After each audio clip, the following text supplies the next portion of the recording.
Ladies and gentlemen, I am SidAlpha, and we're back talking about Valve yet again in relation to the lawsuit filed against them by the Australian Competition and Consumer Commission, or the ACCC, and specifically Valve's latest appeal, which I had discussed in a video back in December. Well, it would seem that Valve's being naughty to the Aussie has actually bitten them on the ass, as yesterday it was announced by the ACCC that the High Court of Australia has dismissed Valve's special leave application to appeal the 2017 federal court decision that upheld the trial judge's ruling in 2016 that Valve were being very naughty boys and girls when it came to complying with Australian consumer law while selling products to Australian users. And try and say that one 5 times fast. Okay, how about a little bit of a background so we're all on the same page here as to what actually has been going on? I think that's fair since this has been an ongoing thing since 2014. Now, in August of 2014, it was announced that the ACCC had filed proceedings against Valve Corporation alleging that Valve had made false or misleading representations to their Australian customers. Among those allegations were the following: that consumers were not entitled to a refund for any games sold by Valve via Steam under any circumstances or for any reason.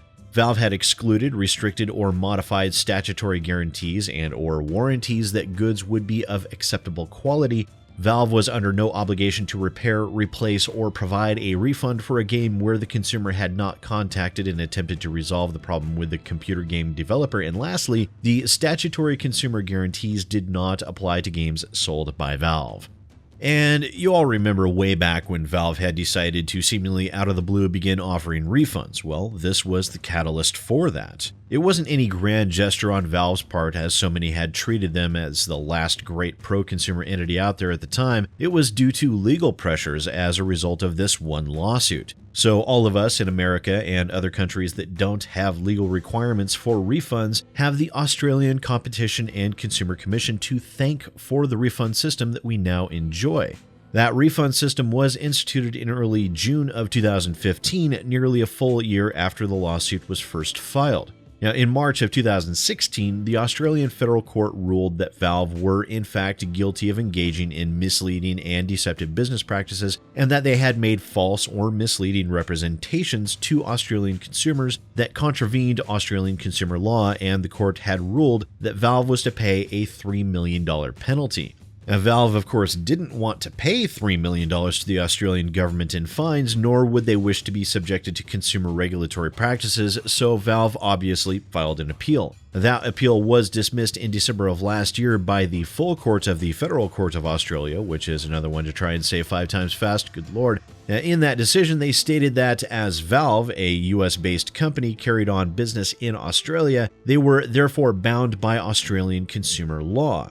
Valve then filed for special leave to appeal the decision again, which is what was denied yesterday. So what does this mean? Well, this is important in a lot of ways, and not just to Australians, and not just in relation to the $3 million penalty that, according to one commenter on a Kotaku article, and yes, I find the irony in my referring to their site after last night's video somewhat amusing, that Valve had implied that they might ignore the penalty altogether, which would be extremely stupid given there are 2.2 million Australian Steam users. A simple cost-benefit analysis coupled with the potential massive public relations fallout would lead me to say just pay the damn money and move on. Of course, sometimes corporations make decisions that don't always make a whole lot of sense, so we'll see. And that could also be a misrepresentation of what was implied as well. Without transcripts or some other form of proof, that could be simple conjecture on the part of the commenter, and so we really can't take that as a verifiable fact at this time. But as I said, this is important in a number of ways. First of all, we can already see the benefit from this lawsuit via the fact that it made more sense for Valve from a public relations standpoint to simply roll out refunds to their entire customer base, as opposed to just the countries that enjoy consumer laws of that nature. It's also easier for Valve to simply roll it out for everyone as opposed to worrying about the individual laws of countless countries, picking and choosing as it were. This also sets a very clear legal precedent in Australia for other games distributors or developers. Now, if you do business with Australian clients, it is, from a legal perspective, no different than if an Australian customer were to walk into a brick and mortar and purchase your game over the counter. This is particularly pertinent to entities that have steadfastly refused refunds in the past, like Battlestate Games, the developers of Escape from Tarkov. And with this ruling being upheld and for all intents and purposes final, entities like Battlestate Games are in violation of Australian consumer law, as they do have an active Australian player base and oceanic servers to support them. It may not be too long before the ACCC comes knocking on the door of them and others like them.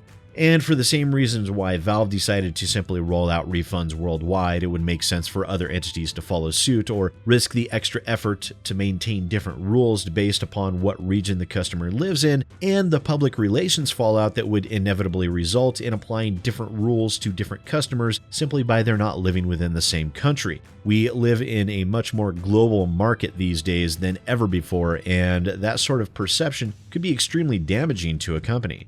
So once again, a personal thank you to the ACCC for getting us those Steam refunds. I think we're all quite a bit better off than we were before. I'd buy them a beer, but Aussies probably think that all American beer is piss anyways. But as always, please do let me know what you think down in the comments below. Do you think we'll see more cases like this in the coming years? Is American beer piss in your eyes? I'd love to hear your thoughts. Now, thanks for watching. Once again, ladies and gentlemen, I am SidAlpha, and I'll see you next time.